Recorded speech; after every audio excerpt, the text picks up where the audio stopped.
இது வரைக்கும் அந்த பிக் பாஸ் சீசன்ல இந்த அளவுக்கு பிக் பாஸ் காண்டாயி நம்ம பார்த்ததே கிடையாது.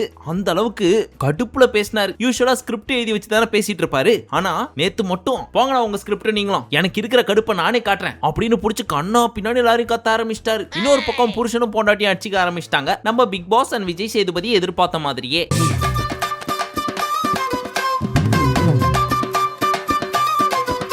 அப்புறம் கம்மு பிஞ்சிரும் சொல்ல என்ன பிஞ்சிரும் அப்படின்னு திவ்யா கையில இருக்க துணியை தூக்கி போட, ரம்யா கமரு பிரச்சனை, பாரு திவ்யா பிரச்சனை, சுபி சாண்ட்ரா பிரச்சனை, வினோத் ஆதிரை பிரச்சனை, இப்படின்னு நேத்து ஏகப்பட்ட சம்பவங்கள் கிட்டத்தட்ட 3-4 நாள்ல நடக்க வேண்டியது நேத்து ஒரே நாள்ல நடந்துச்சு. அதெல்லாம் என்னன்னு சீரியஸா பார்க்காம ஜாலியா ஃபன்னா பார்க்கலாம். ஃபர்ஸ்ட் பிரஜன் வினோத் கிட்ட என்ன சொல்றாரு, இங்க பாரு இந்த கேம் ரொம்ப சுவாரஸ்யமா போணும் அப்படின்னா நம்ம தான் ஏதாவது பண்ணணும். அதனால நான் என்ன பண்றேன், வெயிட் பிரஜனுக்கு கொடுத்த கேரக்டர் மேஜர் சுந்தர்ராஜன். ஆனா அவரை மாதிரி ஜம்ப் பண்ணிட்டே தான் இருக்காரு தவிர்த்து அந்த வாய்ஸ்ல பேச மாட்டாரு. சரி நம்ம அவரை உள்ள கொண்டு வருவோமா? இது சூப்பர். அப்ப இப்ப பிரஜன் என்ன சொன்னாருன்றது சொல்றேன். இந்த கேம சுவாரஸ்யமா கொண்டு போடுடா, நான் நெக்லஸ் திருடி உங்களுக்கு தரேன், நம்பிக்கையின் அடிப்படையில மட்டும்தான். டேபிட் ஏபாத்ரோடு நடிச்சிக்கடா கடுப்பாயிடுவேன். அப்பப்போ சிவாஜி வாய்ஸ் வரும், கடுக்காதீங்க. டேபிட் மாதிரி சூப்பரா மிமிக்ரி பண்ணி நைட் பூரா அமர்க்கல படுத்திட்டான், பின்னிட்டா. ஆனா போட்ட பிளான் எல்லாம் சூப்பர் தான். அதை எக்ஸிக்யூட் பண்ணலாம்னு நினைக்கிறப்போ உள்ளுக்குள்ள இருக்கிற மத்த பீஸுங்க வேற மாதிரி பிளான் போட ஆரம்பிச்சிட்டீங்க. அதுல நம்ம சுபிக்ஷா அங்க போய் பயங்கரமா ரொமான்ஸ் பண்ணிட்டு இருக்க பாரு அண்ட் கமரு அவங்க 2 பேருக்கும் தெரியாம நெக்லஸ் தூக்கிட்டு வந்துடலாம்னு சொல்லி போறப்போ சைடுல ஒரு பாடி படுத்து தூங்கிட்டு இருக்கு. யாருன்னு பார்த்தா நம்ம சபரி. சரி அவனையும் தாண்டி போய் எடுத்துடலாம் அப்படின்னு சைலண்டா ஒரு பொந்துக்குள்ள போய் ஒளிஞ்சிட்டு இருந்துச்சு. என்னது இது சத்தம் கேக்குது அப்படின்னு அந்த பீஸ் ஏஞ்சி பாக்குறப்போ இந்த 2 பீஸுங்களும் தான் இருக்கே, அதுங்க பாத்துக்கும் அப்படின்னு எட்டி பார்த்தா இங்க ஒண்ணு ஒளிஞ்சிட்டு இருக்கு. என்னப்பா நான் எத்தது தண்ணி வைங்கப்பா, தண்ணி எல்லாம் வச்சா அட கர்மம் புடிச்ச கமருன் பாரு, இங்க பாரு ஒருத்தி ஆல்மோஸ்ட் எடுக்க போயிட்டான், நீங்க அங்க உட்கார்ந்து தடவிட்டு இருக்கீங்க அப்படின்னு ரியாக்ஷன் கொடுத்ததுக்கு அப்புறம் சுபிக்ஷா வந்த பக்கமே திரும்ப போயிடுச்சு. இதுங்க ரெண்டும் அடி பாவி நீ எப்படி உள்ள வந்த அப்படின்ற மாதிரி 2 ரியாக்ஷன் கொடுத்துட்டு மறுபடியும் பேக் டு ஃபார்முக்கு போயிடுச்சுங்க. இதுங்களுக்கு கொடுத்த கேரக்டர்ல எங்கேயாவது பேர் பண்ற மாதிரி சீன் இருக்கா? அது ரெமோ, இது கோவை சர்லா. நியாயப்படி பார்த்தா அம்மா பொண்ணு கேரக்டர் தான் வந்திருக்கணும். ஆனா இதுங்க இங்கிலீஷ் பட ரேஞ்சுக்கு பிட்டு ஓட்டிட்டு இருக்குதுங்க. ஏய் மாலா, நம்ம டீட் பண்ண சட்டு புட்டுன்னு ஆரம்பிக்கலாமா? இந்த பீஸுங்க ஒரு பக்கம் விட்டு ஓட்டிட்டு இருக்க, நம்ம வினோத் என்ன பண்ணாரு, அர்ஜென்ட்டா பிசு வருதுன்னு காலங்காத்தால 5:30 மணிக்கு பாத்ரூம் போயிட்டு வந்திருக்காங்க அரோரா. போயிட்டு கதவு திறந்து பார்த்தா வெள்ளை கலர்ல முனி பேய் மாதிரி ஒண்ணு மூடிட்டு நிக்குது. அதை பார்த்து பகின்னு தூக்கி போட்டு ஏமா ஏமா அப்படின்னு கத்த ஆரம்பிச்சிட்டாங்க. இந்த பீஸு சிரிச்சிக்கினே ஜஸ்ட் ஃபன்னு அப்படின்னு கார்டன் ஏரியாக்கு போய் நான் இப்போ ஒண்ணு பண்ண போறேன், யாரும் தப்பா எடுத்துக்காதீங்க அப்படின்னு கேமரால ரெஜிஸ்டர் பண்றச்சு. உஷாராயிக்கிச்சு பயபுல. முன்னேற்பாடு செய்திருக்க மாட்டேனா? சோ பின்னாடியே போன சுபிக்ஷா, இங்க பாருங்க நகை எடுக்கிறதுன்னு எட்டு போங்க, அதுக்கான முயற்சியை போடாம பேய் மாதிரி வந்து பயமுறுத்திட்டு இருக்கீங்க. எனக்கெல்லாம் பகீர்னு ஆயிடுச்சு. பகீர்னு ஆயிடுச்சுன்னா நான் என்ன பண்றது, சும்மா சத்தம் கேக்குதே அதனால கொஞ்சம் வளர்த்துவோம் அப்படின்னு சொல்லிட்டு போனேன். அந்த பயபுல என்ன பார்த்து பயந்துச்சு உடே அப்படின்னாலும் வியானாவும் சுபிக்ஷாவும் கத்துறாங்க. ஓகே, அங்க இருந்து சம்பந்தமே இல்லாம ஆதிரை பீஸும் உள்ள வந்து நீங்க இப்படி எல்லாம் பண்ணக்கூடாது தப்பு அப்படின்னு பழைய பகையை தீர்த்துக்கிறதுக்காக பேய் மாதிரி இந்த அம்மாவும் வெள்ளை சொக்கா போட்டுன்னு முன்னாடி வந்து நிக்குது. வினோத் அப்ப என்ன பண்றணும், நான் பேய் மாதிரி இருக்கேன்னா ஆதிரையும் வெள்ளை கலர் சொக்காவை போட்டுக்கின்னு நானே வருவேன் அப்படின்னு பயமுறுத்துது. அதை நான் கேட்டேனா அப்படின்னு சொல்லி சமாளிச்சிருக்கலாம். சமாளிக்க தெரியாத பயபுல. நான் இருந்திருந்தா அடுத்து மார்னிங் 6:30 ஆச்சு. அப்போ விடிய விடிய தூங்காம சுத்திட்டு இருந்த சுபிக்ஷா எப்படியாவது அந்த நெக்லஸ் ஆட்டையே போடணும்னு சொல்லி வெறியா இருக்காங்க. அப்போ திடீர்னு எஞ்சி பார்த்த சாண்ட்ரா, என்ன இந்த பாடி இங்க நடமாடுது, அதுவும் நம்ம நெக்லஸ் நோக்கி வருதே, சரி நம்ம போட்ட சேர்ல போய் உட்காந்துக்கலாம் அப்படின்னு ஏஞ்சி போறப்போ ஏன் நான் தான் ஃபர்ஸ்ட் அப்படின்னு போய் இந்த பீஸ் உட்காந்துக்குச்சு. அவங்க சும்மா இருப்பாங்களா, நான் போட்ட சேரு நீ எப்படி உட்காரலாம், உனக்கு வேணா நீ எடுத்துட்டு வந்து ஒரு சேரை போட்டு உட்காரு அப்படின்னு சொல்லி எந்திருக்க சொன்னாலும் அதெல்லாம் முடியாது. உங்க சேரு இங்க உட்கார கூடாதுன்னு ஏதாவது இருக்கான்னு நான் உட்காருவேன். ஓ நீ உட்காருவியா, அப்ப நானும் உட்கார்றேன் பாரு. ஏன் இந்த இடம் சேலுக்கு போகுதா? ஏன் உங்க சீட் அங்க போய் உட்காராதா? ஒரு விஷயம் பேசணும், தள்ளுங்க அப்படின்னு சொல்லி ஃபர்ஸ்ட் சைடுல உட்கார்ந்தாங்க. ஏ இடிக்காங்க, ஏ அடிக்காங்க அப்படின்னு சுபிக்ஷா சொன்னாலும் I did slab you, I did hit you அப்படின்னு எமி வாய்ஸ்ல பேசிட்டு இருந்தாங்க. இப்படியே போயிட்டு இருந்த கான்வர்சேஷன் ஒரு பாயிண்ட்க்கு மேல எந்திருக்க சொன்னா எந்திருக்க மாட்டேன், அப்படிதான் நான் பண்ணுவேன் அப்படின்னு சொல்லி கையை மேல போட கிருமி என்ற சுபிக்ஷா தள்ளியா விடுற, மறுபடியும் வப்பன வைக்க மறுபடியும் தள்ள, நெஞ்சில நங்குன்னு ஒரு குத்து வந்துச்சு சுபிக்ஷாக்கு. எதுக்கு அடிக்கீங்க, ஐ அம் நாட் அடிக்கிங், ஐ அம் ஜஸ்ட் புஷிங். இல்ல அடிக்கீங்க, என் காலை மிதிக்கீங்க அப்படிலாம் சொல்ல புருஷன்காரனுக்கு கடுப்பாவுமா ஆவாதா? வரணுமே. சோ உள்ள பூந்து சுபிக்ஷா, தங்கச்சி இது வேணாம், இந்த பக்கம் வந்துரு, இல்ல நான் அங்கதான் உட்காரணும்னா உட்காரு, ஒன்னும் பிரச்சனை கிடையாது அப்படின்னு சொல்ல ஓ புள்ளியம் கிழிச்சு தொட்டிலியும் ஆட்டுறீங்க அப்படின்னு சப்போர்ட் பண்ண வந்த புருஷன்காரனையே போட்டு பொண்டாட்டிக்காரி அடிக்க புருஷன்காரனும் டேபிட் டாவுட் புள்ளை எல்லாம் கிளல தொட்டில பட்டுதான் ஆட்டு அப்படின்னு கவுண்டர் கொடுத்துட்டு இருக்காரு. நீ எல்லாம் ஏன் சட்டி போட்டு பேண்ட் போடுற, பேண்ட போட்டு சட்டி போட வேண்டியதானே? அந்த பக்கம் என்னதான் சீரியஸா போனாலும் இந்த பக்கம் உட்காந்து பாக்குறப்போ செம ஃபன்னா இருந்துச்சு. ஒண்ணே அந்த அம்மா தான் சேர் வேணும்னு சொல்லி மடி மேல ஏறி உட்காரத்துக்கு ரெடி ஆயிடுச்சு. போய் தொலை போ அப்படின்னு இந்த பீஸா விட்டு கொடுத்துட்டு வந்திருக்கணும். இல்ல இந்த பீஸ் தான் அடம் பிடிக்குதே, பக்கத்துல ஒரு சேரை போட்டு உட்காருவோம் அப்படின்னு அந்த அம்மா போட்டு உட்கார்ந்துருக்கணும். ரெண்டும் இல்லாம நீயா நானா ஒத்தை கொத்த பாத்துக்கலாம் வாடி அப்படின்னு மல்லு கட்டி நிக்குதுங்க. ஒரு பாயிண்ட்ல சுபிக்ஷா ஏஞ்சி அந்த பக்கம் போய் உட்காந்துக்கிட்டு இரு உன்னை எப்படி அடிக்கிறேன் பாரு இப்போ அப்படின்னு ஆயுதத்தை கையில எடுத்தாங்க. வாகு ஆயுதம் அப்படின்னு அவங்களுக்குள்ளேயே சொல்ல போசுக்குன்னு வந்துச்சு. அந்த ஆயுதம் என்னவென்றால் கண்ணீர் புகை குண்டு, கண்ணு வழியா வருமே அது. என்ன அடிக்காங்க மிதிக்காங்க அப்படின்னு சொல்ல நம்ம அமித்தும் அவரோட தனிப்பட்ட பகை ஒண்ணு இருக்கும் தெரியுமா, அதை இங்க சொருவி விடுறாரு. உனக்கு தான் ஃபர்ஸ்ட்ல இருந்தே தெரியுமே அவங்க இப்படிதான், ஃபீல் பண்ணாத விடு அப்படின்னு ஒரு பிட்ட போட சுபிக்ஷா தேம்பி தேம்பி எழுதிட்டு இருக்காங்க. வாலண்டியரா போய் அவங்க சீட்ல உட்கார்ந்தது இந்த அம்மா. அதான் இந்த சாண்ட்ரா பாத்துச்சே நம்ம ஏஞ்சி வருவோம் அப்படின்னு இல்லாம உங்க சீட்னா நான் எந்திருக்கணுமோ இங்கதான் உட்காருவேன் அப்படின்னு அடம் புடிச்சிக்கிட்டு அடிக்கீங்க மிதிக்கீங்க அப்படின்னு எக்ஸ்ட்ரா பிட்டும் போட்டு கண்ணீரும் விட்டு என்னம்மா கிரியேட் பண்ண ட்ரை பண்றீங்க? சும்மாதான். ஆனா பயபுல உஷாருப்பா, இதை எடுத்துன்னு போய் எங்க சொன்னா எப்படி வெடிக்கும் அப்படின்றது தெரிஞ்சு அதுக்கேத்த மாதிரியே கரெக்டா காய் நகர்த்துது நம்ம பாப்பா. இப்ப விக்ரம்கிட்ட போய் சொன்னா ஏற்கனவே இந்த ஆளுக்கு சாண்ட்ராவும் பிடிக்காது, எப்படியும் நமக்கு தான் சப்போர்ட் பண்ணுவான், சோ அங்க போய் போட்டு விடுவோம் அப்படின்னு அங்க போய் சொல்ல அதுக்கேத்த மாதிரியே பின்விளைவுகள் பின்னாடி நிறைய வந்துச்சு. பட் இதுக்கு நடுவுல வினோத் ஒண்ணு சொன்னாரு, பாப்பா கிருமியா இருக்கலாமா ஆனா விஷ கிருமியா இருக்காத அப்படின்னு. அப்ப புரியல, இப்ப புரியுது. அடுத்த சம்பவத்தை பார்க்க போறதுக்கு முன்னாடி பல நாட்களுக்கு முன்னாடி வினோத் அண்ட் ஆதிரை ரெண்டு பேருக்குள்ள அந்த கால் மேல கால் போட்ட சம்பவம் ஒண்ணு பிரச்சனையாச்சு தெரியுமா, அதை திரும்ப ரீகால் பண்ணிக்கோங்க. ஏன் சொல்றேன்னா அந்த பகை அங்க விட்டதுல இருந்து இங்க கண்டினியூ ஆகுது, அதுக்காக சொல்றேன். சரி இப்போ மெயின் சம்பவத்துக்கு வருவோம்.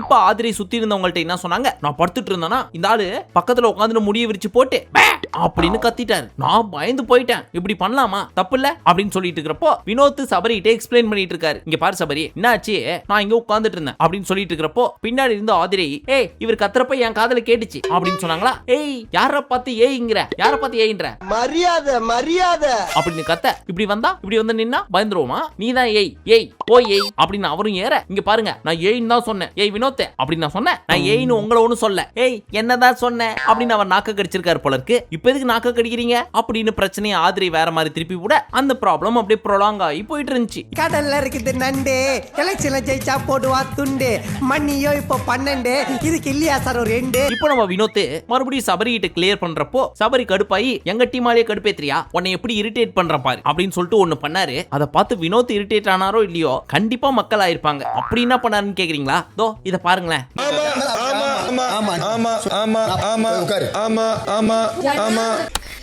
பைத்தியம்.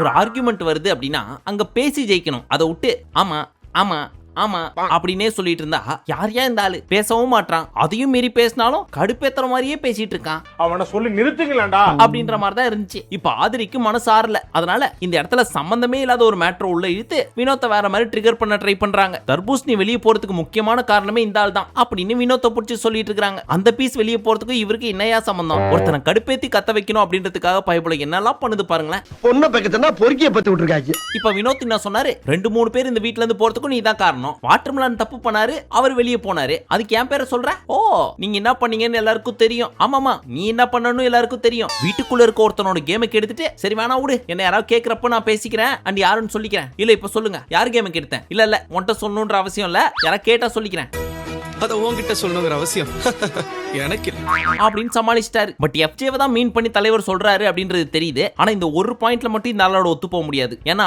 எஃப்ஜேவும் சரி ஆதிரியும் சரி ஒண்ணுக்கு ஒண்ணு சலிச்சதே கிடையாது. ஒன்னால நான் கேட்டேன் என்னால நீ கேட்ட அப்படின்னு சொல்ற மாதிரி தான் ஆரம்பத்துல இந்த 2 பீஸுங்களும் பண்ணிட்டு இருந்துச்சுங்க.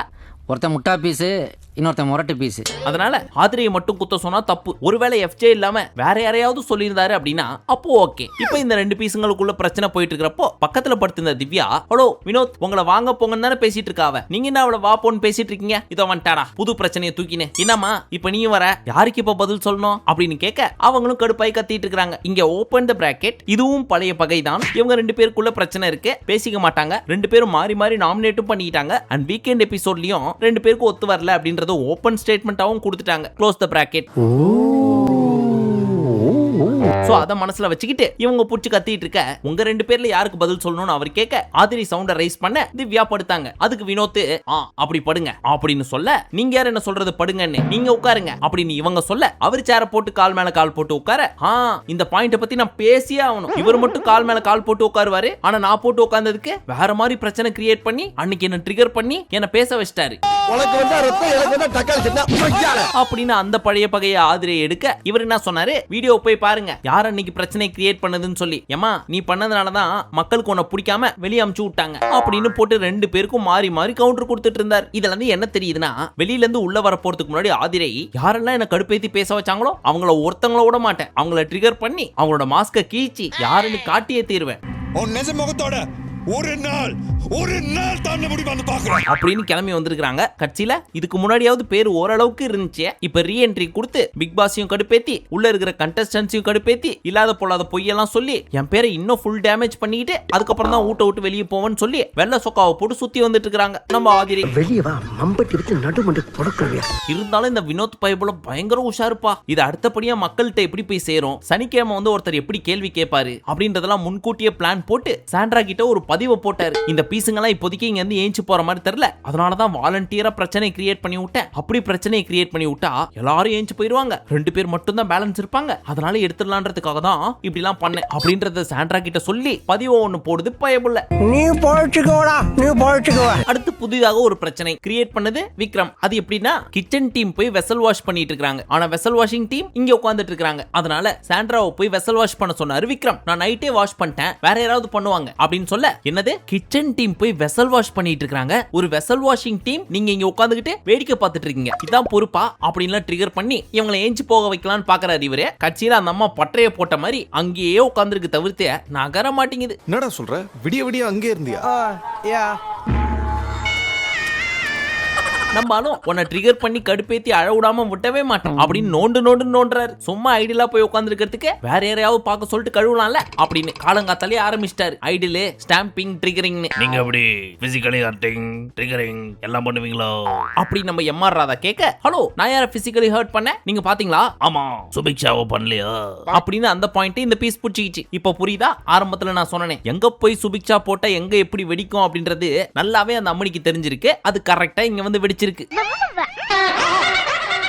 அட படுபாவி பயமுள்ள முளைச்சு இலைய விடல எவ்வளவு பெரிய வேலை பார்த்துட்டு போகுது பத்தியா. இந்த பாயிண்ட் இவர் இங்க போடவும் ஐயோ பதிவு பண்றானே இதை இங்கே கலைச்சு விட்டுறணும் அப்படின்னு சொல்லி அந்த அம்மா கேரக்டர்ல இருந்து வெளியே வந்து நீ பாத்தியா நான் அவளை அடிச்சனா கஷ்டப்படுத்தினா எதுக்கு இப்பெல்லாம் சொல்ற அப்படின்னு இப்ப சொல்லுங்க, அது சாதா கிருமியா விஷக்கிருமியா? இப்ப இங்க சுபி இன்வால்வ்டு, விக்ரமும் இன்வால்வ்டு. அப்போ ஒரு கேரக்டர் கண்டிப்பா உள்ள வரணுமே, எப்படி இன்னும் வேடிக்கை பார்த்துட்டு இருக்கு அப்படின்னு பார்த்துட்டு இருக்கிறப்போ வந்தாங்க நம்ம சரோஜா தேவி. கோபால் உங்களை அடித்தார்களா கோபால் அப்படின்னு. இப்பதான் புருஷன் பொண்டாட்டியோட மெயின் சண்டை ஸ்டார்ட் ஆகுது. என்னன்னா சுபிக்ஷாவும் சாண்ட்ராவும் நீ என்ன அடிச்ச இல்ல நீ தான் என்ன அடிச்ச, என்னடி ஏத்து பேசுற, பேசினா என்னடி பண்ணுவ அப்படின்னு மாறி மாறி கத்திட்டு இருக்கிறப்போ சைடுல போலீஸ்குள்ளா போட்டு வேடிக்கை பார்த்துட்டு இருந்தாரு நம்ம பிரஜன். அப்போ சாண்ட்ரா என்ன சொன்னாங்க, இவருதான் புள்ளியம் கிழிச்சு தொட்டிலையும் மாற்றுறாரு அப்படின்னு அவரை புடிச்சு நோண்ட அவர் பொண்டாட்டியை காப்பாத்தி விட ட்ரை பண்றாரு. யாரு பண்ணாங்களோ அவங்களை கேட்கணும், பண்ணிட்டு இருக்கவங்கள வாங்க அப்படிலாம் பண்ணாதீங்கன்னு நான் சொல்ல முடியாது அப்படின்னு சொல்றாரு. இல்ல இவருதான் எழிற ஃப்ரேம்ல ஆயில் ஊத்துறாரு அப்படின்னு எமி மாதிரி பேச சொன்னா 80 வயசுல ஃபுல்லா சாயா மாதிரியே பேசிட்டு இருந்தாங்க நம்ம சாண்ட்ரா. நமக்கு தான் வரல விட்டுடுங்க. அது மட்டும் இல்ல நான் இங்க தப்பு பண்ணல, வேடிக்கை மட்டும் தான் பார்த்தேன் அப்படின்னு சொன்னாலும் நீ எனக்கு சப்போர்ட் பண்ணல, அதனால உன்னை புடிச்சு நோண்டுவேன், நீ தான் எல்லாத்தையும் பண்ண அப்படின்னு இந்த பீஸ் பக்கம் திருப்பி விட தலைவர் நான் சொல்லிட்டாரு, இங்க பார் நான் டீம் மெம்பரா இங்க இருக்கேன், யாரு தப்பு பண்ணாங்களோ அவங்கள கேட்கணும், ஒருவேளை நான் தப்பு பண்ண நீ நினைச்சேன்னா அதை நான் ஃபேஸ் பண்ணிக்கிறேன், அது வீக்கெண்ட் ஆகட்டும் கன்ஃபெஷன் ரூம்ல கூட போய் சொல்லிக்க நான் பாத்துக்கிறேன் அப்படின்னு சொன்னாலும் உன் டீம் தானே, நீ அவளை புடிச்சு கேட்கல, தலை வந்து சொல்லிட்டு போனாங்கல்ல நீ அங்க உட்கார கூடாதுன்னு சொல்லி, அதை மீறி அவ உட்கார்றா அப்படின்னா ஏன் உட்காரன்னு ஏன் கேள்வி கேட்கல அப்படின்னு புடிச்சு நோண்டிட்டு இருக்க அந்த அம்மா. புருஷங்காரனுக்கு ஓரளவுக்கு புரிஞ்சிருச்சு, இதுக்கு மேல விட்டனா தன்னோட செல்ஃப் ரெஸ்பெக்ட் போயிடும் அப்படின்றதுக்காக எவ்வளவுக்கு எவ்வளவு முடியுமோ புருஷனாவும் மேனேஜ் பண்ணிட்டு ஆப்போசிட் டீம் கண்டஸ்டன்டாவும் மேனேஜ் பண்ணிட்டு இருக்கு. ஆனாலும் பொண்டாட்டியம்மா இல்ல எல்லா தப்பும் நீங்க தான் பண்ணீங்க அப்படின்னு சந்தோஷ் சுப்பிரமணியம் ஜெயம் ரவி மாதிரி கத்துனது மட்டும் இல்லாம அழுதுட்டு இருக்காங்க. அடுத்து நம்ம பிக் பாஸ் காண்டானாருன்னு சொன்னால அந்த சம்பவம் கவனமா கேளுங்க. இப்ப நம்ம பிக் பாஸ் எல்லாரும் சுத்தி உட்கார வச்சுட்டு கொஞ்ச நேரம் கேரக்டர்ல இருந்து வெளியே வந்து ஹவுஸ்மேட்ஸா இருங்க. அது சரி நீங்க இப்ப கேரக்டருக்குள்ள போனீங்க அப்படியேதான் இருக்கீங்க, சோ உங்களுக்கு ஒன்னும் கஷ்டமா இருக்காது அப்படின்னு ஒரு சர்காஸ்டிக் குத்துனாரு. எல்லாரும் ஃபீல் பண்ணி அப்படியே பார்த்துட்டு இருக்கிறப்போ பதில் சொல்லுங்க அப்படின்னு கடுப்புல கத்துனாரு. நான் பாக்குறேன் அவ்வளவுதான். எஸ் ஆமா ஆமா அப்படின்னு இவங்க ஒத்துக்கிட்டதுக்கு அப்புறம் உங்களெல்லாம் நம்பி ஒரு கேரக்டர், அதுக்கான ஸ்கிரிப்ட், அதுக்கான Dress எல்லாத்தையும் ரெடி பண்ணா நீங்க என்ன கேரக்டருக்குள்ள வராம அவங்க ஒரிஜினல் கேரக்டர்ல சுத்திட்டு இருக்கீங்க. இங்க இருக்க பல பேர் ஆக்டர்ஸ், இன்னும் சில பேர் ஆக்டராக ட்ரை பண்ணிட்டு இருக்கீங்க. அப்ப இந்த மேடை எப்படி யூஸ் பண்ணிக்கணும், அடுத்த கட்டத்துக்கு எப்படி போகணுன்ற மாதிரி தானே யூஸ் பண்ணணும். ஆனா உங்கள்கிட்ட ஒரு ஃபயரே இல்லையே. உங்களெல்லாம் நம்பி நான் பிக் பாஸ் அப்படின்றத தாண்டி சேது சார்ட்ட வாரம் வாரம் சப்போர்ட் பண்ணி பேசி பேசி அசிங்கப்பட்டதுதான் மிச்சம். ஒருவேளை இந்த வீடு ரொம்ப கம்ஃபர்டபுளா இருக்கும் உங்களுக்கு, ஏன்னா வெளியே ஏகப்பட்ட பிரச்சனைகள் நடந்துட்டு இருக்கு. ஆனா அதெல்லாம் உங்கள்கிட்ட கொண்டு வர்றதே கிடையாது. இதுக்கு மேல உங்கள்கிட்ட பேசுறது வேஸ்ட். Total waste. முடிஞ்சு. இனி ஒவ்வொரு டைம் ஒவ்வொரு பஸர் அடிக்கும். அப்படி அடிக்கிறப்போ யாரெல்லாம் கேரக்டர்ல இல்லையோ அந்தந்த டீம்ல இருந்து ஒருத்தரை தூக்கி வெளில போடணும், அவுட் ஆஃப் த கேம். இப்படி எல்லாம் நான் பேசிருக்க கூடாது. இத்தனை நாள் நீங்க எல்லாம் என்னோட ஹவுஸ் மேட்ஸ் அப்படின்னு நினைச்சு உங்களுக்காக நிறைய செஞ்சேன். அதை நீங்க இழந்துட்டீங்க. இப்போ இதுக்கு மேல நீங்க எல்லாம் என்னவர்கள் அப்படின்னு சொல்றதுக்கு ஒண்ணுமே கிடையாது. உங்களால முடிஞ்சா உங்களோட ஹவுஸ் மேட்ஸ் தான் நாங்க, உங்க பேரை காப்பாத்திட்டோம் அப்படின்ற மாதிரி பண்ணி காட்டுங்க, அப்புறம் பார்க்கலாம் அப்படின்னு. சாதாரண கோவம்லாம் இல்ல, உச்சக்கட்ட கோவத்துல பேசிட்டு இருந்தாரு. அதெல்லாம் பாக்குறப்போ உண்மையிலே எந்த அளவுக்கு அவங்க கஷ்டப்பட்டு இருக்காங்க அப்படின்றது புரியுது. என்னப்பா இப்படி பேசிட்ட? கொளுத்தி போட்டிருக்கேன். அடுத்த 40 நிமிஷம் புள்ளிங்க தீயா இருப்பாளுங்க. ஏன்னா ஒவ்வொருத்தருக்கும் ஒரு கேரக்டர் கொடுத்துருக்காங்கன்றப்போ அந்த கேரக்டர் மாதிரியே பேசணும்ன்றது கூட அவசியம் இல்ல. ஒரு அளவுக்காவது எந்த கெட்டப் இவங்க போட்டிருக்காங்க, யார மாதிரி இவங்க பண்றாங்க அப்படின்றது நமக்காவது தெரியணும்ல. நிறைய பேர் யாரு என்ன கேரக்டர்னு கூட தெரியல. இப்ப Vikram, M R. Radha okay, Vinod T R okay, Sandra Amy Jackson okay, Parvathy Kovai Sarla, Kamrudeen Remo, இதெல்லாமே ஓகே. இந்த மாதிரி மத்தவங்க எல்லாம் இருக்காங்கல்ல, அவங்க எல்லாம் என்ன கேரக்டர் அப்படின்னு கேட்டா சீரியஸா நிறைய பேரால கண்டே பிடிக்க முடியாது. அந்த மாதிரி இருக்காங்க. எல்லாரும் பார்த்தோன்னே ஈஸியா கண்டுபிடிக்கிறேன் கெட்டப்ப. தெரியாத மாதிரியே நீங்க ரெண்டு பேரும் நடிக்கிறீங்க பாருங்கடா. அதை தாண்டா என்னால தாங்கிக்கவே முடியல. சரி, அதே மாதிரி வரலனாலும் கொஞ்சம் ஏதாவது ஃபன்னா எப்படி ஜாலியா கொண்டு போக முடியும் அப்படின்னு பார்க்கலாம். ஏன்னா சண்டை மட்டுமே போட்டு தான் டிஆர்பி கொடுக்கணும் அப்படின்ற அவசியம்லாம் கிடையாது. சீசன் 3 எல்லாம் பாத்தீங்கன்னா நிறைய ஃபன்னு தான் இருக்கும். ஏன்னா சாண்டி என்ன பண்ணுவாரு, யாரு என்னன்னா பார்க்காம எல்லாரையும் அவரோட சேர்த்துக்கிட்டு முடிஞ்ச அளவுக்கு ஃபன் பண்ண ட்ரை பண்ணுவாரு. சோ அவங்களும் அவங்களோட கம்ஃபர்ட் ஜோனை விட்டு வெளியே வந்து கேம்ல பார்ட்டிசிபேட் பண்ணி ஃபுல்லா ஃபன்னா கொண்டு போவாங்க. அதை தான் வினோத் கிட்ட சொல்லியிருப்பாரு. வினோத், ஆரம்பத்துல நீங்க நல்லா ஸ்டார்ட் பண்ணீங்க, ஆனா போக போக போக கேரக்டர்ல இருந்து வெளியே வந்து நீங்களாவே இருக்க ஆரம்பிச்சிட்டீங்க அப்படின்னு. இது பிக் பாஸ் சொல்லி குத்தம் இல்ல, தேர் அளவுக்கு திரும்பவும் சொல்லணும் அப்படின்னா ரெக்ரூட் பண்ணாங்க தெரியுமா ஒரு டீம், இன்டர்வியூ வச்சு, அவங்க மேலதான் குத்தம். So dear big boss team, தயவு செய்து வருத்தப்படாதீங்க. உங்களால எவ்வளவு பெஸ்ட் கொடுக்க முடியுமோ, மத்த டீமுக்கு கொடுத்த குடைச்சல் கொடுக்காம இருக்க முடியுமோ அவ்வளவு கொடுக்குறீங்க. இருந்தாலும் இந்த வெத்து கண்டஸ்டன்ட்ஸ் அதெல்லாம் யூஸ் பண்ணிக்காம ஏதோ காசு சம்பாரிச்சுட்டு போயிருவோம் அப்படின்னு மட்டும் தான் இந்த ஸ்டேஜை பாக்குறாங்க தவிர்த்து இதை யூஸ் பண்ணிக்கணும் அப்படின்னு சொல்லி ஒருத்தங்க கூட பார்த்த மாதிரி தெரியல.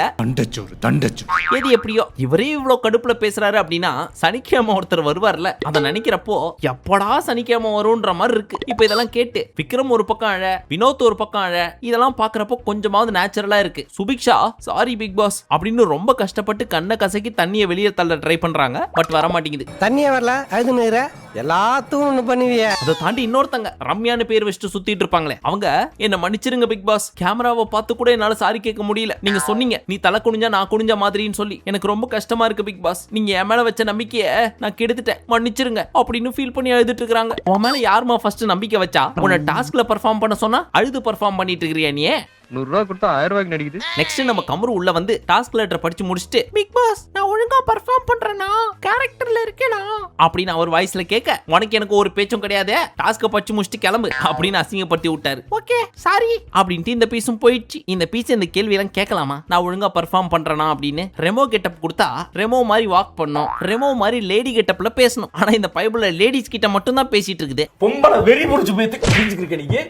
இதுல வேற நான் நல்லா பெர்ஃபார்ம் பண்றேனான்னு ஒரு கேள்வி வேற. இந்த கெட்டப்புக்கெல்லாம் எவ்வளவு பெர்ஃபார்ம் பண்ணலாம் தெரியுமா? இதெல்லாம் யூஸ் பண்ணிக்கிட்டா உண்மையிலே ஹீரோ ஆகணும் அப்படின்னு இவர் நினைக்கிறாருன்னா பரவாயில்லையே நல்லா பண்றானே அப்படின்னு சொல்லி நிறைய ஆப்பர்ச்சுனிட்டி கிடைக்கும். ஆனா ஒண்ணுமே பண்ணாம நான் ரெடியா தான் இருந்தேன், எனக்கு ஆப்பர்ச்சுனிட்டி தான் வரல அப்படின்னு தூக்கி விதி மேல போட்டு விட்டுருவாங்க. இதெல்லாம் பார்த்துட்டு உண்மையிலே பிக் பாஸ் காண்டாவறாரோ இல்லையோ, எனக்கு செம்ம காண்டாவுதுப்பா. வர ஆத்திரத்துக்கு உங்க எல்லாரையும் சூளத்தாலேயே குத்தி மூலத்தை வர வச்சு நெக்ஸ்ட் மாத்தி மாத்தி மாத்தி அப்படின்னு ஒரு டாஸ்க் வச்சாங்க. இந்த டாஸ்க்ல யார் ஹையஸ்ட் பாயிண்ட் எடுக்கிறாங்களோ அந்த டீமுக்கு 5 பாயிண்ட்ஸ். அதுல ஃபர்ஸ்ட் பால் வெர்சஸ் எக். பால்னு சொல்றப்போ டேபிள்ல தட்டி பிடிக்கணும், எக்னு சொல்றப்போ தூக்கி போட்டு பிடிக்கணும். இதை யார் மாத்தி பண்றாங்களோ அவங்க அவுட். இதுல ஃபர்ஸ்ட் ரவுண்ட்ல கமருவும், செகண்ட் ரவுண்ட்ல வினோத் அண்ட் தேர்ட் ரவுண்ட்ல அமித்தும் ஜெயிச்சாங்க. பட் இந்த தேர்ட் ரவுண்ட்ல மட்டும் நம்ம சபரி எப்படி தெரியுமா விட்டாரு, இதெல்லாம் ஒரு டாஸ்க் அப்படின்ற மாதிரி முட்டையை சாதாரணமா தூக்கி போடாம பாஷா படத்துல பூசணிக்காவை மேல தூக்கி போட்டு நம்ம தலைவர் வந்து தலையாலே உடைப்பார் தெரியுமா, அந்த மாதிரி நக்கலா ஸ்டைலா தூக்கி போட்டாரு. அந்த முட்டை நழுவின்னு போய் கீழே ஊந்துச்சு. இதெல்லாம் நமக்கு தேவையா குமாரு?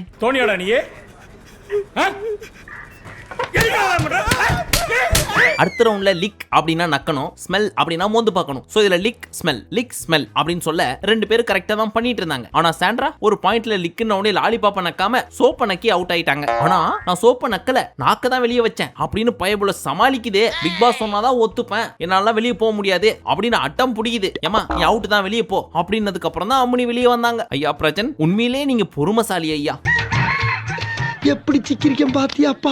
அடுத்து பாரும் திவ்யாவும் வந்தாங்க. சாண்ட்ராவை மாதிரியே லாலிபாப்ப நக்காம சோப்ப நக்கிட்டாங்க பாரு. இதன்படி ரெண்டு டீமும் டிரா, 3 பாயிண்ட்ல இருந்தாங்க. லாஸ்டா வந்து விளையாடினது FJ மற்றும் ஆதிரை. பயங்கரமான போட்டி. முன்னாள் காதலர்கள், தற்போதைய எதிரிகள். சோ தன்னை ப்ரூவ் பண்ணியே ஆகணும் அப்படின்னு வெறியில விளையாடுறாங்க. அதே வெறியில விளையாடிட்டு இருக்கிறப்போ கொஞ்சம் ஃபாஸ்டா சொன்ன உடனே பதட்டப்பட்டு FJ லாலிபாப்ப மோந்து பார்க்க ஆரம்பிச்சிட்டாரு. அதன்படி ஆதிரை வெற்றி. மொத்தத்தில் ரெட்ரோ டீம் வெற்றி. இந்த வெற்றியை கொண்டாட வேண்டியது யாரு? ரெட்ரோ டீம் தானே. ஆனா மாடர்ன் டீமை சேர்ந்த கம்முவும் பாருவும் என்ன பண்ணிட்டு இருக்காங்க நீங்களே பாருங்க.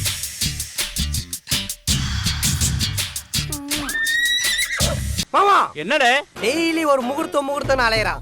அவன் கல்யாணத்துக்கு அப்புறம் சாந்தி முகூர்த்தம் கூட பண்ண கூடாது. இப்ப டாஸ்க் முடிஞ்சிச்சு, எல்லாம் வீட்டுக்கு போங்க அப்படின்னு அனுப்பிச்சு விட்டாங்க. அதுல ஆல்ரெடி உஷாரா இந்த பிரஜன், சுபி அண்ட் விக்ரம் 3 பேரும் டோர் பக்கத்துல போய் நின்னுட்டாங்க. ஏன் இப்படி ஆர்வமா நிக்கிறாங்க அப்படின்னு பார்த்தா, எப்ப டோர் ஓபன் ஆச்சோ அப்ப இந்த பிரஜனும் சுபிக்ஷாவும் கடகடன்னு ஓடிட்டாங்க. மத்தவங்க யாரும் வெளில போகாத மாதிரி விக்ரம் டோரை லாக் பண்ணி புடிச்சுக்கிட்டாரு. எதுக்காக இப்படி ஓடுதுங்கன்னு பார்த்தா, அந்த நெக்லஸ் திருடி வைக்கிறதுக்காக. அதுக்கேத்த மாதிரி இவங்க 2 பேரும் வெளியே ஓடி போய் சுபிக்ஷா நெக்லஸ் எடுத்து இடுப்புல சொருகி வச்சுக்கிட்டாங்க. ஆனா பிரஜன், நான் தான் கையில வச்சிருக்கேன் அப்படின்ற மாதிரி குடுகுடுன்னு ஓடினாரு எடுத்துக்கிட்டு. பின்னாடி ஓடி வந்தவங்க சுபிக்ஷா விட்டு பிரஜன் தான் எடுத்து வச்சிருக்காரோ அப்படின்னு ஓட, பிரஜன் தான் திருடினாரு அப்படின்னு அவரை புடிச்சு வச்சுக்கிட்டாங்க. பிரஜன் அண்ட் சுபிக்ஷா இவங்க 2 பேர் பண்ணதுல எந்த ஒரு தப்பும் கிடையாது. ஆனா விக்ரம் இப்படி பண்ணலாமா? மத்தவங்க யாரையும் விடாம டோரை லாக் பண்ணி புடிச்சு வச்சுக்கிட்டாரு. மேபி இது என்னோட ஸ்ட்ராட்டஜி அப்படின்னு சொன்னா யாரும் எதுவும் கேள்வி கேட்க முடியாது. எப்படி நம்ம வீக்கெண்ட் சேதுபதியும் வந்து அதையே நீங்க யோசிக்கல, அவர் புத்திசாலித்தனமா யோசிச்சாரு, அதனால அவங்க வின் பண்ணாங்க. சோ விக்ரம் மேல எந்த தப்பும் கிடையாது அப்படின்னு தான் சொல்ல போறாரு. இவருக்கு இந்த வீட்டுல யாரை வேணாலும் எதை வேணாலும் கேட்கறதுக்கு ரைஸ் இருக்கு. இவர் என்னுடைய செல்லம்.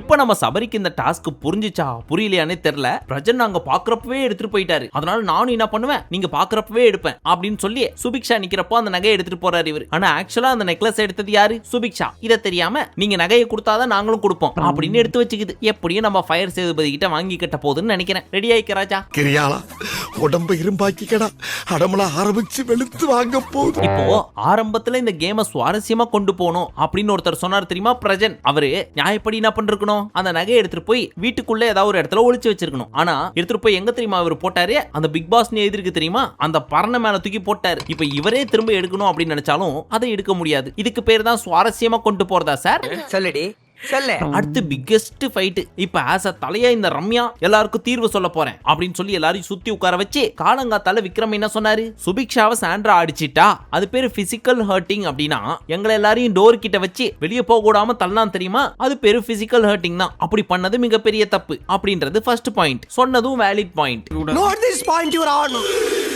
அதுக்கு அடுத்தபடியா நாங்க பாக்குறப்பவே எங்களோட நகையை எடுத்தீங்க, அதே மாதிரி நீங்க பாக்குறப்போ சபரி எடுத்தான், அது எங்களோட செகண்ட் பாயிண்ட் அப்படின்னு சொன்னது நான்சென்ஸ் பாயிண்ட். ஏன்னா ஃபர்ஸ்ட் நகை எடுத்தது பிரஜன் கிடையாது, சுபிக்ஷா. பட் ரம்யா என்ன கேக்குறாங்க, நாங்க பாக்குறப்ப நீங்க எடுத்தீங்க, அதனால நீங்க பாக்குறப்ப நாங்க எடுத்தோம், ரெண்டுமே ஒத்து போச்சு. ஆனா நீங்க ஒத்துக்க மாட்டீங்க. ஒருவேளை பிக் பாஸ் பார்த்து இல்ல அவங்க மேல எந்த தப்பும் கிடையாது, நீங்க பண்ணதுதான் தப்பு அப்படின்னு சொன்னா உங்க நெக்லஸ் தூக்கி உங்கள்கிட்ட கொடுத்துட்டு சபரியை தூக்கி ஜெயில போடுறோம் அப்படின்னு சொல்ல எல்லாரும் ஓகே ஓகேன்னு ஒத்துக்கிட்டாங்க. பாத்தியா, ஆப்பிரிக்காவும் ஜப்பானும் ஒப்பந்தத்துல கையெழுத்து போட்டுடுச்சு.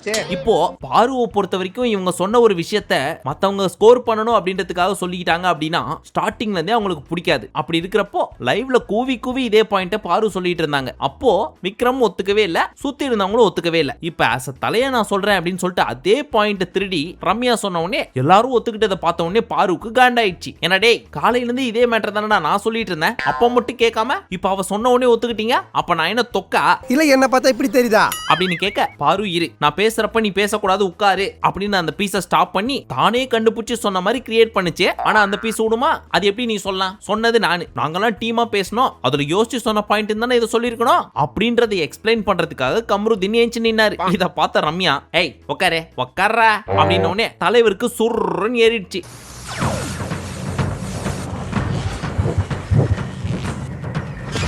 என்னடி அசிங்கப்படுத்துற? நீ யாரு என்ன உட்காருன்னு சொல்றதுக்கு?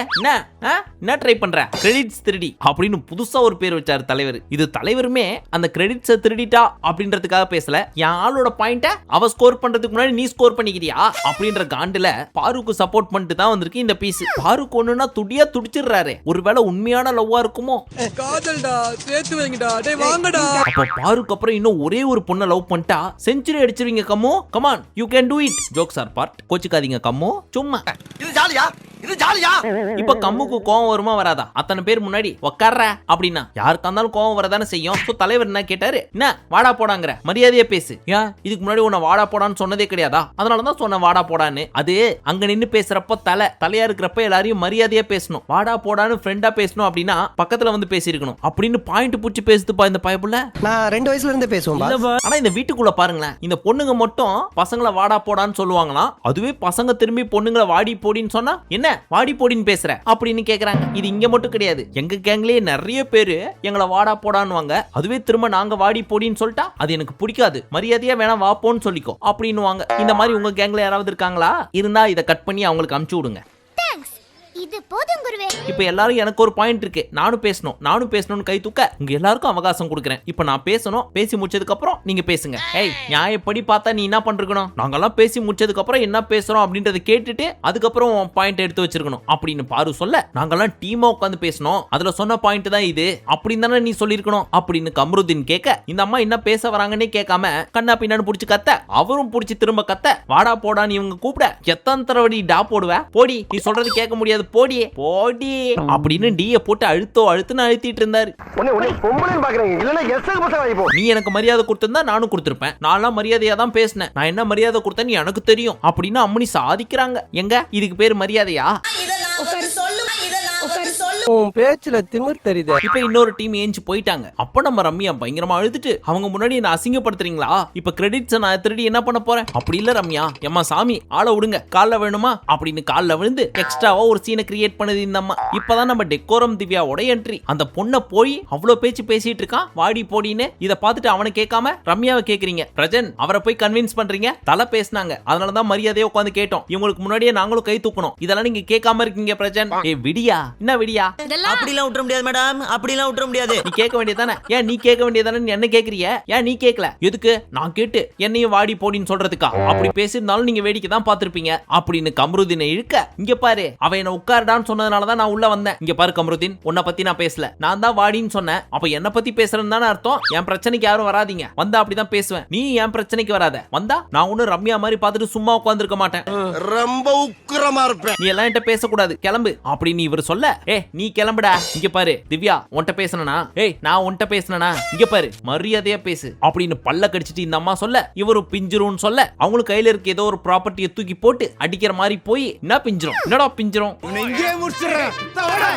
அப்படின்னு அடுத்த லெவலுக்கு பழைய பகையெல்லாம் கொண்டு வந்து, அதாவது வீட்டுக்குள்ள இல்ல வெளியில இருக்க பகையும் கொண்டு வந்து கேவலமா அடிச்சுக்கிறாங்க ரெண்டு பேரும். இந்த கம்ரு பயபுள்ளைக்கு என்ன பிரச்சனைனா, ஒண்ணு அவரோட ஆளான பாருவோட கிரெடிட்ஸை திருடிடுச்சு இந்த அம்மா. அதுக்கும் ஏ உக்கார அப்படின்னு சொன்னதுக்கும் வந்தாரு. இது ரம்யா, பாரு அண்ட் கம்ருதீனோட பிரச்சனை. எதுக்கு சம்பந்தமே இல்லாம இப்ப திவ்யா உள்ள என்டர் ஆகணும்? ரம்யாவை டீன்னு சொன்னதுக்கா இல்ல டீன்னு சொன்னது கம்ருதீன்னாலயா? ஒருவேளை அந்த டீன்னு சொன்னதுதான் பிரச்சனைனா, அதுக்கு முன்னாடி உட்கார்றா அப்படின்னு சொல்லி டா சொன்னாங்களே, அது எப்படி திவ்யா காதுல கேட்காம போயிருக்கும்? சார் நீங்க ஏதோ பேசுறீங்கன்னு தெரியுது, எதுவா இருந்தாலும் இந்த பக்கம் வந்து பேசுங்க சார். ஏன்டா மஞ்சா காமால வந்ததுல இருந்து இந்த பக்கத்து காது கேட்கறதே இல்ல சார். அது எல்லாத்துக்கும் முன்னாடி இந்த பிரச்சனை யாருக்கு? பாருக்கும் ரம்யாக்கும். இந்த பயபுல எதுக்கு பாருக்காக வாயை தூக்கின்னு வருது அப்படின்றது ஒரு கேள்வி. சோ ஒருத்தருக்காக ஒருத்தர் வரேன், இன்னொருத்தருக்காக இன்னொருத்தர் வரேன்னு சொல்லி சப்பையா முடிய வேண்டிய பிரச்சனை பழைய பகை பிளஸ் பர்சனல் வெஞ்சன்ஸ் எல்லாம் கலந்து திவ்யா அண்ட் கம்ருதீன் கிட்ட முடிஞ்சிருக்கு. பட் இங்க திரிய போட்டது ரம்யா, பத்த வச்சது பாரு. ஆனா அதுல ஒண்ணு தேம்பி தேம்பி அழுதுட்டு இருக்கு, இன்னொன்னு சமாதானப்படுத்தி கூட்டு போறேன் அப்படின்னு சொல்லி கையை புடிச்சு இழுத்துன்னு போயிட்டு இருக்கு. இப்ப நம்ம பிரஜன், டேய் வார்த்தையை விடாதடா, எது பண்றதா இருந்தாலும் நம்ம பக்கம் தாண்டா திரும்ப,